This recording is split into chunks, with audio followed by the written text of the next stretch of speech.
brennt der Welt. Wir leben ewig, ohne Groschen Geld. Ohne ZP kenn ich die alles von ihm, was willen uns verschwarzen. Larisse Aquin, bonjour. Bonjour. Vous avez publié 4 ouvrages aux éditions L'Harmattan et 2 aux éditions Autrement et Cerf. Alors pouvez-vous nous parler de vos livres? Oui, j'ai un passé un peu particulier parce que je viens du ghetto de Varsovie. Et après mon évasion, dont je me suis évadée à 10 ans.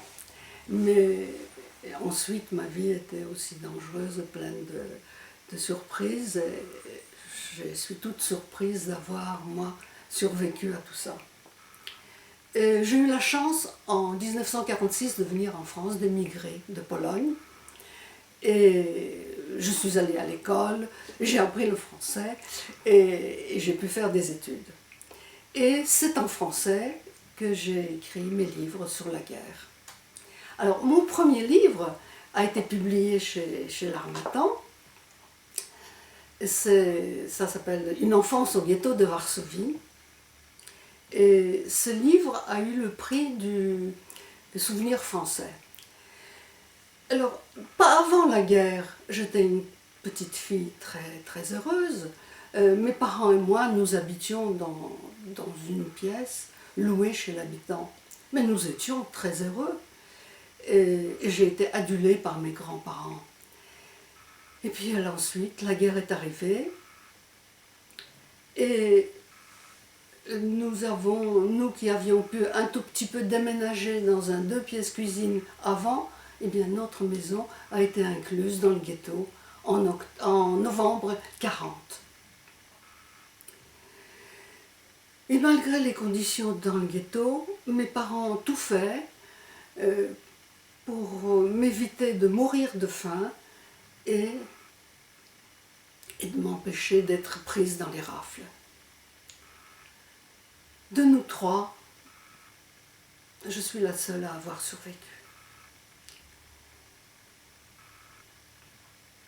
J'ai écrit, après ce livre autobiographique, j'ai écrit 2 livres pour jeunesse. Alors le premier s'appelle « J'étais enfant dans le ghetto de Varsovie ». Il a d'abord été publié par Syros Jeunesse, ensuite repris par L'Harmattan. Et c'est un livre qu'on m'avait demandé pour servir de lecture aux enfants du CM2.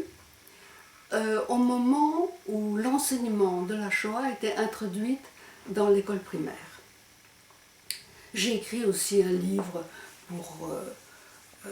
pour les enfants du secondaire, L'errance de Lerner, et c'est pareil, un livre publié chez les Syros et repris par L'Harmattan. Alors c'est l'histoire, c'est les aventures d'un garçon qui s'enfuit du ghetto de Varsovie.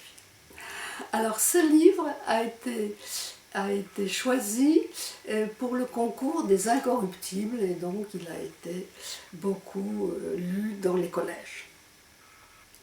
J'ai donc écrit un livre sur les combattants des ghettos, sur le rôle qu'ils ont joué, où ils ont combattu et ils ont créé beaucoup de révoltes dans les ghettos, ça s'appelle Ghetto en révolte. Et puis, j'ai rendu hommage à une juste polonaise qui s'appelle Irena Adamowicz et qui a été publiée donc chez Cerf. Mon dernier livre s'appelle Elena retrouvée. C'est un livre de nouvelles. Et la première nouvelle, justement, Elena retrouvée, raconte les retrouvailles absolument incroyables entre Elena et moi. Et tout ça grâce à l'Internet. C'était incroyable. Moi qui ai tout perdu en Pologne, j'ai reçu récemment un appel disant qui voulait renouer nos relations avec une famille qui m'avait caché pendant la guerre, après ma fuite du ghetto. Vous pouvez imaginer l'émotion. Et lorsque la mère d'Elena m'avait abrité chez elle, dans Varsovie, sous l'occupation allemande, après justement mon évasion. Et aider, cacher les Juifs, était puni de mort par les Allemands. La mère d'Elena a réuni ses 3 filles, dont Elena, pour leur demander si elles acceptaient de me cacher dans l'appartement. Et elles ont dit oui. Et après tant d'années, où Elena ne m'a jamais oubliée,